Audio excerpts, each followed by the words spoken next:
पूरे देश में लोकसभा चुनाव का बिगुल बज चुका है और तमाम जो प्रत्याशी हैं वो अपनी अपनी तैयारियों में लग चुके हैं। तो हमारे साथ में बात करने के लिए उत्तर पूर्वी जिला से प्रत्याशी डॉक्टर विक्रम चौरसिया साथ में, वो भी निर्दलीय चुनाव लड़ने की तैयारी में लग चुके हैं और हम उनसे बात करेंगे उनकी तैयारियाँ किस तरह से चल रही है। सर, क्या कहेंगे इस वक्त उत्तर पूर्वी दिल्ली के अंदर एक मनोज तिवारी प्रत्याशी, दूसरे कन्हैया कुमार जो चर्चित चेहरा है कांग्रेस की तरफ उतार दिए गए, आप एक निर्दलीय प्रत्याशी यहाँ पर लड़ने का प्रोग्राम बना चुके हैं। देखिए, आपका सवाल बहुत बढ़िया है, वाजिब भी है। जाहिर सी बात है कि एक चर्चित चेहरा तो एक 10 सालों से यहाँ सांसद महोदय हैं वो लपाता है, तो अब हम निर्दलीय आ रहे हैं तो हम कैसे अपने आप को फाइट करेंगे और कैसे जनता के पास क्या लेकर जाएंगे।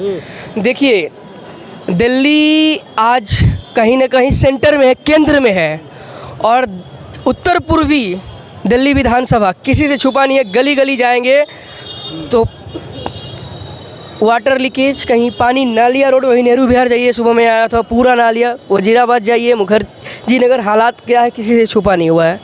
जबकि सबसे ज़्यादा रेवेन्यू यहाँ से आती है, सबसे ज़्यादा अगर मैं कहीं पूरे देश में आती है तो कहीं ना कहीं मुखर्जी नगर एक एरिया है जहाँ से आती है, क्योंकि यहाँ छात्र है, प्रवासी देश के अलग अलग कोने कोने से छात्र आते हैं।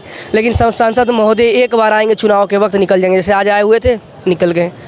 कोई यहाँ का जो भी प्रतिनिधि है कभी मतलब नहीं रहा, क्योंकि यहाँ नेता आते नहीं हैं। सच्चाई है कि जो लोकल वोटर हैं मोस्टली वो कहीं और रह रहे हैं, क्योंकि ज़्यादा कॉस्ट में, हाई कॉस्ट में यहाँ स्टूडेंटों को रूम लगा दे रहे हैं। तो सबसे बड़ी समस्या है कि जो हमारे उत्तर पूर्वी ये क्षेत्र ऑलरेडी है, जहाँ बिहार यूपी के लोग मोस्टली हैं, और यहाँ जो छात्र हैं माइग्रेटेड होकर दूर दूर से आते हैं, बहुत ज़्यादा रेंट भरते हैं, उनको सुविधा नाम पर कुछ नहीं मिलती है। कोचिंग वाला ऐसे ही लूटमार करता है, और जो चाहे वो मनोज तिवारी जी हों, सांसद महोदय से यहाँ के जनता पूछ रही है कि आप 10 सालों में आपकी विकास कहाँ है, आपने क्या किया है।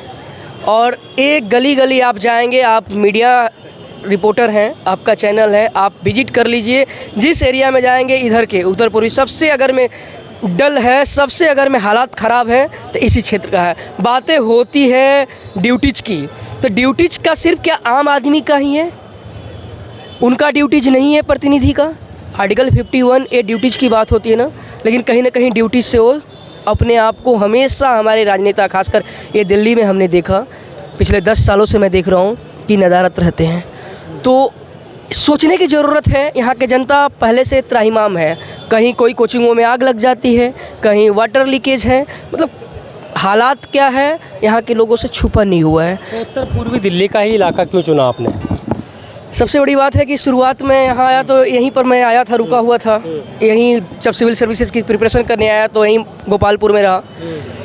भाई साहब, इतनी पानी लगती है, आपके जांघ भर पानी लगती है, बल्कि उससे ज़्यादा चली जाती है। ये वहाँ जानते हैं लोग, भाई साहब वहाँ देखे हैं, जानते हैं, इतने पानियाँ लग जाती है रोड पर, गलियों में, और उसी गलियों से नाले के पानी होता है, और उसी गलियों में होकर अंदर लोग जाते हैं। ये सारे चीज़ें खुद मैंने फेस किया, भोगा है, देखा है करीब से। और दिल्ली कहने के लिए केंद्र में है, लेकिन आज किसी भी रोड पर, सड़क पर निकल जाए, आपको देखने से लगेगा क्या यार, सभी क्षेत्र का विकास है, सिर्फ उत्तर पूर्वी क्षेत्र का नहीं है। और यहाँ हमारे भाई बंधु हैं, बिहार, यूपी, झारखंड, मध्य प्रदेश जैसे एरिया के लगभग यहाँ हैं, और उसमें भी पूर्वांचल का सबसे अधिक है। और मैं खुद पूर्वांचल से, कैमूर भभुआ से हूँ, जहाँ से मनोज तिवारी जी हैं। आप क्या करेंगे अगर जीत के आते हैं तो? सबसे पहले तो जो अभी हालात में जस्ट आपको रेखांकित कर रहा हूँ कि नाले इतने लगते हैं, जांग भर, उससे लोग जाते हैं। सबसे बड़ी समस्या है, इसको सॉल्व करने की ज़रूरत है। और इसके लिए हर बार वादा होता है, 2019 में भी मैंने देखा, लेकिन हालात 10 के 10। यहाँ प्रतिनिधि जो होते हैं वो आते नहीं हैं साल भर, 2-2 साल तक। यहाँ आग लगी थी, कोई से किसी से मतलब नहीं, आए निकल लेते हैं, कोई सब ये लोग दूसरे का एक्सेस होता है। तो सबसे पहले तो यहाँ के जो जनता है, खासकर हमारे पूर्वांचल के, बिहार यूपी के ही मोस्टली लोग हैं, तो उनसे जो उनकी जो समस्याएं हैं उनके लिए हमें काम करनी है, आगे आनी है। और जो अगर मैं अभी तक देखा जाए तो इतने सालों, आज़ादी के इतने वर्षों के बाद भी दिल्ली का, जहाँ से यहाँ से कितने IAS IPS सब बन के जाते हैं। मेरे काफ़ी मित्र, पिछले बार मेंटरशिप में काफ़ी मित्र मेरे साथ के जो प्रॉपर IAS बने, और वो ये हालात इतना अंडर डेवलप्ड है, जिसके यहाँ जिस एरिया सबसे ज़्यादा रेवेन्यू आती हो। तो दोनों को चुनौती देंगे आप? कन्हैया कुमार जी को भी और मनोज तिवारी। सभी को पता है मनोज तिवारी के बारे में भी और कन्हैया कुमार के बारे में भी, किसी से छुपा नहीं है।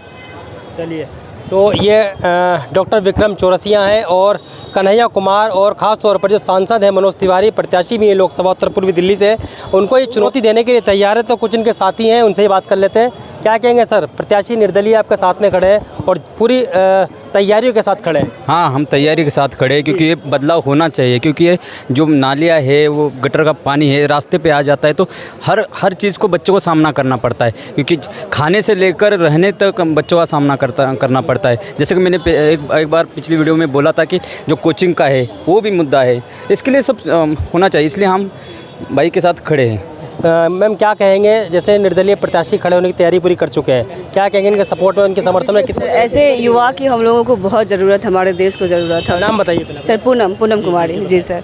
तो ऐसे युवाओं की बहुत ज़रूरत है हमें, और इनको खड़ा होना ये बताता है कि भारत एक और आगे विकास की ओर जाएगा।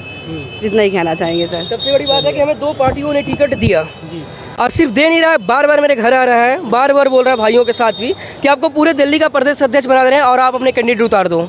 लेकिन हमें उन पार्टियों से नहीं लड़ना है, मुझे निर्दलीय लड़ना है। निर्दलीय एक हिस्ट्री क्रिएट करना है। हिस्ट्री पार्टी है वो जो टिकट देने की बात? एक जनहित किसान पार्टी है, एक बीजेजेडी है, भारत जन जागरण दल। और इससे पहले भी 1-2 लोगों से और बातचीत हो रही थी, वो बोल रहे थे, बट मुझे पार्टी से जमी नहीं बातें, क्योंकि मुझे निर्दलीय ज़्यादा, क्योंकि अपना चेहरा जो है पिछले 25 सालों से कहीं ना कहीं मैं काम कर रहा हूँ, अलग अलग ऑर्फनेज, ओल्ड एज, सोशल चीज़ें में मेरा रहा। किसी पार्टी के साथ कभी मैं नहीं रहा, किसी पार्टी के झंडे के साथ नहीं रहा, किसी पार्टी के कभी किसी प्रोग्राम में नहीं रहा, लेकिन सोशल चीज़ें मेरा रहा कि कई सारे अदर कंट्री से भी डॉक्टरेट मिला और कई सारे अलग अलग अवार्ड मिला। यूनिसेफ के साथ भी मैं जुड़ा रहा, काम करता रहा। चलिए, तो और यूथ भी है, उनसे भी एक बार बात कर लेते हैं साथ में। इनके क्या कहेंगे, निर्दलीय प्रत्याशी खड़े होने जा रहे हैं आपके साथ ही? हमारे बड़े भाई है, बड़े भाई को पूरा सपोर्ट है छात्रों का। आज लगातार 15 साल से यहाँ पर काम कर रहे हैं, छात्रों के लिए, हमेशा किसानों के लिए, हर एक मुद्दे को लेकर यहाँ पर वो मुखर्जी नगर में आंदोलन किए, चाहे यूपीएससी का हो या एसएससी का हो या पीसीएस का हो या बीपीएससी का हो, हर एक आंदोलन प्रोटेस्ट में हमारे बड़े भाई विक्रम चौरसिया दिख जाएंगे।